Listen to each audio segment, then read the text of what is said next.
Noong simula ng bagong milenya, lumabas ang terminong Blue Zone. Ayon sa mga mananaliksik, ito ay mga lugar sa mundo kung saan ang mga residente ay may mahaba at mululusog na buhay. Wala pang pananaliksik kung meron bang ganitong lugar sa Pilipinas. Pero ang nasaksihan namin sa Benguet, pwedeng maging pambato rito. Lahat kayo magkakamag-anak ba? No place like home. Kaya we enjoyed our life or ganito kami.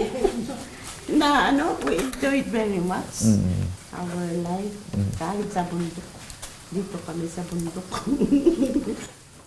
Ang bundok ba, sa tingin nyo, ay nakakalakas, nakakabuti ba sa tao? Pag tumira sa bundok? Oh yes, kasi fresh air. Pag naglalakad ka, ang sarap-sarap ng simoy ng hangin. Pag lalo pag umaakit ka sa bundok. Saya-saya. Isa sa mga katangiang matatagpuan sa isang Blue Zone ay ang pagkakaroon ng malakas na komunidad at matagalang pagkakaibigan. Ang ganda ng samahan namin at saka may pagkakataon na nagkukwentuhan kami, gano'n na kami ng kung may problema ng isa, nag-share kami, gano'n. Kaya maganda rin nung sabay-sabay kami nagtatrabaho na mga senior na yung kaya namin gawin, ginagawa namin. Kaya enjoy naman yung ginagawa namin na mga senior. May banding rin kaming mga senior. Ganun. Kasi may kunting marites, kaya medyo masaya.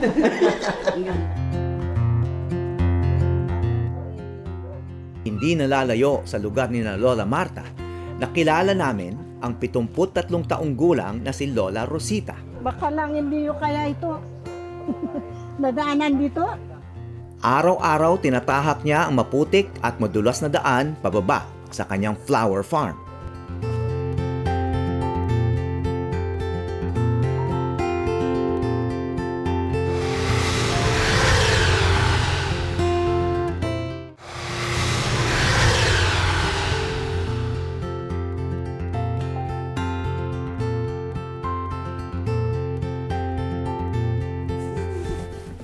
Bukod sa tubig at pag-aalaga, may ibang paglalambing si Lola Rosita sa kanyang mga bulaklak na anthurium.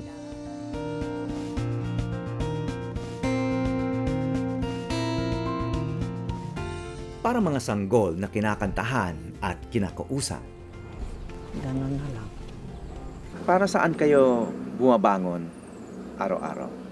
Ito ay para bisitahin itong garden at saka dahil wala namang yung mga bata na mga sa eskwelahan, dito na lang. Kumbaga, sila Oo. na yung mga alaga mo. Every 4:30 or 5 o'clock. Nakakahaba ba ng buhay ang pagga-garden? Siyempre, dahil malibang yung ang buhay mas masaya pag nandito ka sa garden at may ginagawa ka. Hindi nila alam dito ang konsepto ng Blue Zone, pero tila likas na sa kanila ito. Ayon sa mga mananaliksik, sa karamihan ng Blue Zone sa mundo, ang mga residente ay mahilig maghardin. Yan po yung kape namin, sir, dito. May katangian ng mga nakilala kong matatanda sa Benguet na hindi gaanong natatalakay sa usapin ng Blue Zone. Halos lahat sila may sariling lupang namana sa mga ninuno. Kahit hindi malalaki, sapat ang lupa nila para mabuhay at manatili sa kanilang pinagmulan. Ang mga bato at ilog naman ng Ambong Dolan ay walang may-ari. Lahat pwede makinabang.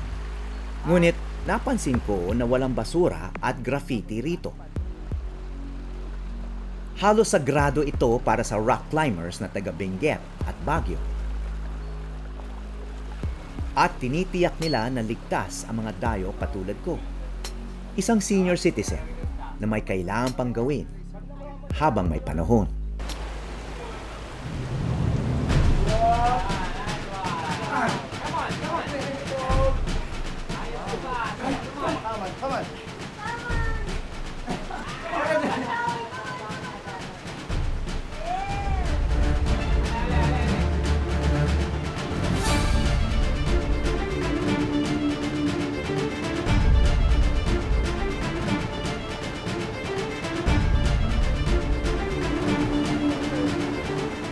Sa totoo lang, ilang taon na rin akong nagra-rock climbing.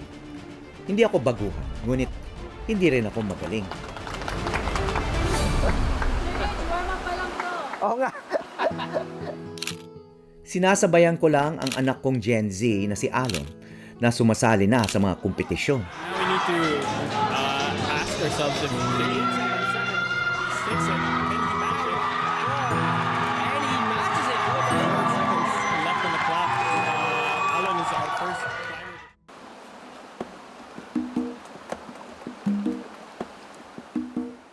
Kamakailan, may napansin akong pagbabago sa buhay ko.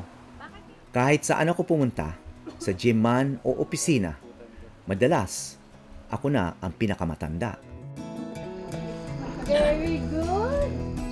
Kaya sadya kami naghanap dito ng champion sa pagka-senior para alamin kung paano maaring tumanda ng ganito.